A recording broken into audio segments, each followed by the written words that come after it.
आज हम top 5 facts के बारे में बात कर रहे हैं जो साबित करते हैं कि प्राचीन भारतीय विज्ञान इनक्रेडिबली रूप से एडवांस था।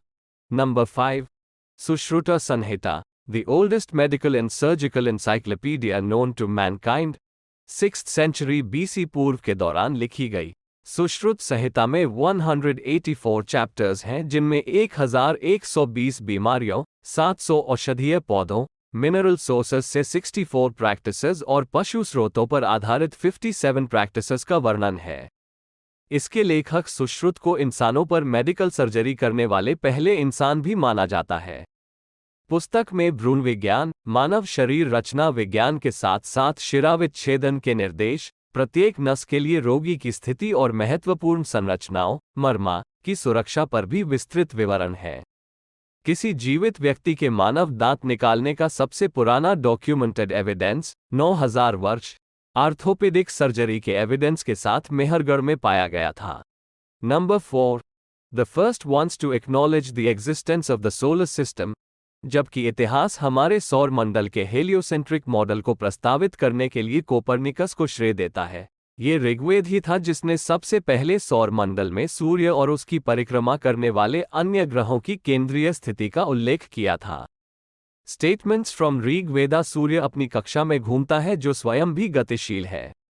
पृथ्वी तथा अन्य पिंड आकर्षण बल के कारण सूर्य के चारों ओर घूमते हैं क्योंकि सूर्य उनसे भारी है। सेकंड स्टेटमेंट, सूर्य अपनी कक्षा में घूमता है लेकिन पृथ्वी और अन्य खगोलीय पिंडों को इस तरह से पकड़ कर रखता है कि वे आकर्षण बल के कारण एक दूसरे से न टकराएं। Number 3, Mahabharat mentions the concept of cloning, test tube babies and surrogate mothers. ये तथ्य वेल नोन है कि महाभारत में गांधारी के 100 पुत्र थे, लेकिन उनके 100 बच्चों को जन्म देने के पीछे की वैज्ञानिक व्याख्या अननोन है। प्रत्येक कौरव की रचना एक ही भ्रूण को 100 भागों में विभाजित करके और प्रत्येक भाग को एक अलग कुंड कंटेनर में विकसित करके की गई थी। यह आज की क्लोनिंग प्रक्रिया के समान है। कर्ण का जन्म, जो अपनी पसंद के पुरुषों से अपनाई गई विशेषताओं से पैदा हुआ था, वर्तमान टेस्ट ट्यूब बेबी कॉन्सेप्ट से भी काफी समानता रखता है। Number 2, Hanuman Chalisa precisely calculates the distance between earth and sun. युग सहस्र योजना पर भानु, लील्यो ताहि मधुरा फल जानू। उपरोक्त अंश हनुमान चालीसा से है और इसका अनुवाद इस प्रकार है। जब भगवान हनुमान ने सूर्य को फल समझकर निगलने के लिए हजारों किलोमीटर की यात्रा की, उसी अंश के शब्द दर शब्द अनुवाद से पता चलता है कि हनुमान ने कितनी दूरी तय की थी। इसलिए युग सहस्र योजना पहले 3 शब्दों का अर्थ है 12,000 times 12 million times 8 equals 96 million mile या 153,600,000 किलोमीटर। दिलचस्प बात यह है कि पृथ्वी से सूर्य की वास्तविक दूरी 152,000,000 किलोमीटर है। हैरानी की बात यह है कि इसमें लगभग 1% की ही एरर है।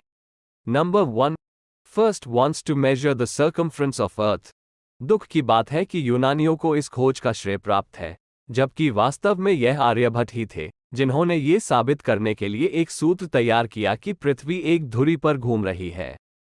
फिर उन्होंने पाई का मान 3.1416 आंक कर यह निष्कर्ष निकाला कि पृथ्वी की सर्कमफ्रेंस लगभग 39,736 किलोमीटर है।